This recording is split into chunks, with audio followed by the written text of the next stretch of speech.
హనుమ విషయంలో మీకు ఎదురుగుండా ఒక మూర్తిని కూడా పెట్టి పూజ చెయ్యక్కర్లేదు.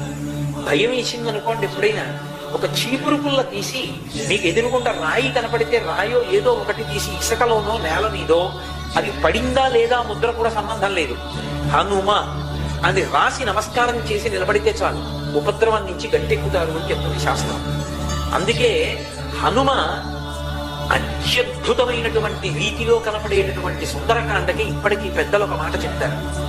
ఏదైనా జీవితంలో జటిలమైన సమస్య వచ్చినప్పుడు దాన్ని ఎలా పరిష్కరించుకోవాలో అర్థం కాకపోతే సుందరకాండ పుస్తకం తీసుకొచ్చి అక్కడ పెట్టి రామచంద్రమూర్తికి, సీతమ్మకి, హనుమకి నమస్కారం చేసి ఒక కొత్త చీపురు పుల్లని తెచ్చి కళ్ళు మూసుకొని సుందరకాండలోకి గుచ్చితే ఏ కాగితం దగ్గరికి చీపురు పుల్ల గుచ్చుకుంటుందో అక్కడ సుందరకాండ విప్పి చూస్తే మీ సమస్యకి పరిష్కారం రామాయణ కథాంతర్గతంగా కలుగుతుంది.